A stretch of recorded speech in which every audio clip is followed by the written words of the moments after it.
अस्सलाम वालेकुम। चैप्टर 28 हम स्टार्ट करने लगे।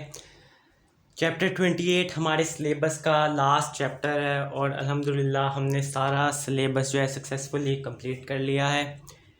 मैंने आपको बेस्ट नोट्स प्रोवाइड किया है, बेस्ट आपको लेक्चर वीडियोस बना के दिया है, मतलब जिसके अंदर सारा सेट का सिलेबस कवर हो जाता है। अगर आप कवर कर लेते हैं तो और उसके बाद प्रैक्टिस जितनी आपसे प्रैक्टिस हो सकती है कर सकते हैं। आप हमसे भी रिसोर्सेज ले सकते हैं through the Gmail, you can contact us, और हम आपको बहुत रिसोर्सेज प्रोवाइड कर सकते हैं।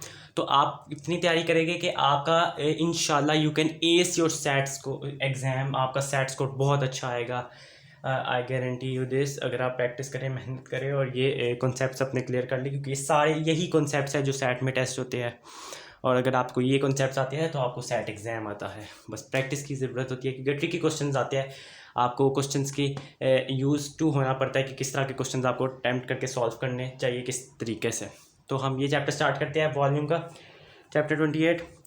इसके अंदर मैं सिंपली आपको बस वॉल्यूम के फार्मूलाज बताऊंगा। वैसे तो जो है आपके सेक्शन के स्टार्ट में भी, सेट एग्ज़ाम के स्टार्ट में भी फार्मूलाज दिए होते हैं, ठीक है। लेकिन मैं आपको इसलिए ये बता रहा हूँ क्योंकि आप लोग जल्दी से ना जो है फार्मूलाज को मेमोराइज़ कर सकते हैं। फॉर एग्जांपल एक स्टूडेंट है, उसने फार्मूलाज मेमोराइज़ किए हुए हैं और उसको सेट में क्वेश्चन आ गया तो उसको फार्मूला याद है, वो जल्दी से फार्मूला याद करके जो है, मतलब उसको फार्मूला याद होगा और वो जल्दी जल्दी क्वेश्चन सॉल्व कर लेगा और बहुत फ्लुएंसी के साथ उसका क्वेश्चन सॉल्व होएगा। उसे बार बार अपना पेज बैक करके देखना नहीं पड़ेगा। जबकि एक स्टूडेंट है, उसको फार्मूलाज नहीं याद ले और वो बार बार पेज बैक करके देखता है फार्मूला, फिर क्वेश्चन देखता है, फिर बैक करके देखता है। इस तरह बहुत आपके टाइम भी वेस्ट होता है और क्वेश्चन भी सही तरह सॉल्व नहीं होता। इसलिए आई प्रेफर कि आप जो है फार्मूलाज याद करके जाए सही तरह, अनलेस कि आपको एक कोई फार्मूला भूल जाता है तो वो आपकी गलती नहीं, लेकिन आप याद करके जाएं। सबसे पहला फार्मूला वॉल्यूम ऑफ क्यूब है, ठीक है। तो वॉल्यूम ऑफ क्यूब जो होता है वो एल क्यूब होता है। मैं शेप बना के दिखा देता हूँ। ये क्यूब की शेप बनी, ठीक है, ये क्यूब की शेप बनी। तो एक हमारा जो है एल ये साइड होगी, एक हमारा जो है एल की ये साइड होगी और एक हमारी एल ये साइड होगी, ठीक है।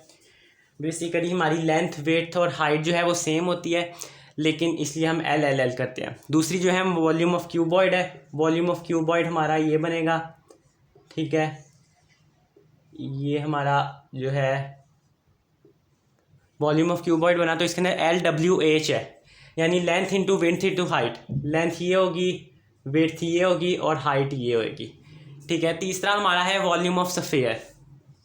वॉल्यूम ऑफ स्फीयर हमारा जो है ऐसे बना है, ठीक है। आप इमेजिन कर ले कि ये 3D सा सर्कल बॉल है, ठीक है।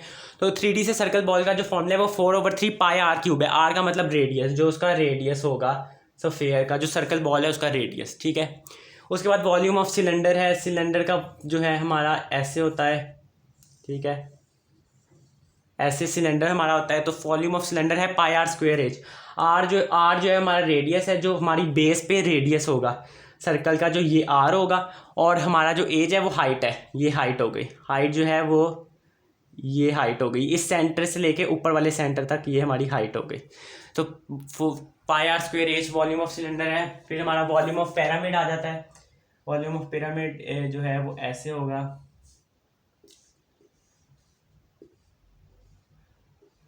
ठीक है। अगर ये, सॉरी मैंने गलत सा बना दिया ज़रा सा, जस्ट अ मोमेंट, मैं करेक्ट कर दूँ।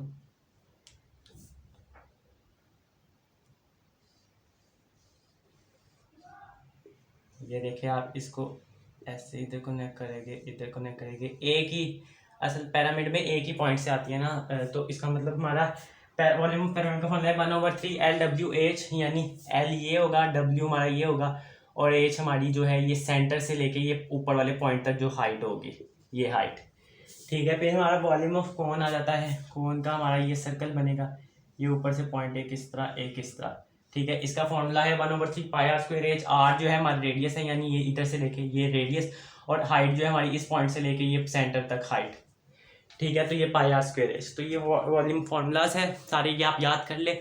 बेसिकली इसमें जो है आपको लग रहा होगा कि ये तो सिंपल है यार, बस फार्मूलाज में याद कर लूँ और मेरे क्वेश्चन हो जाएंगे। इतना सिंपल सेट का क्वेश्चन नहीं होता। अब सेट के क्वेश्चन में ये भी नहीं होगा कि वो आपको बहुत ही डिटेल्ड क्वेश्चन दे दे, बहुत बड़ा क्वेश्चन दे दे, आपको बहुत ज़्यादा फार्मूलाज लगा लगा के सॉल्व करना हो, कि इस तरह नहीं होगा। लेकिन सेट का क्वेश्चन ट्रिकी आएगा। आपको लग रहा होगा कि यार मैं कैसे करूँ कि ये फार्मूला भी लगाऊँ, ये फार्मूला भी लगाऊँ।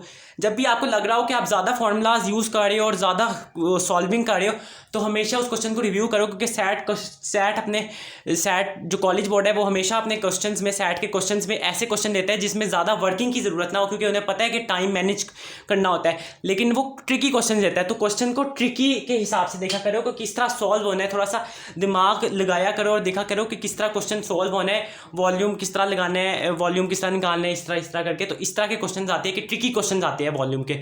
इतने सिंपल फार्मूलाज लगा के बस आंसर निकालने के क्वेश्चन नहीं आते, ट्रिकी क्वेश्चन आते हैं। आप लोग प्रैक्टिस करेंगे तो आप लोग को समझ आएगी कि किस तरह के क्वेश्चन आते हैं। तो अब हमारा सिलेबस कंप्लीट हो गया है अल्हम्दुलिल्लाह।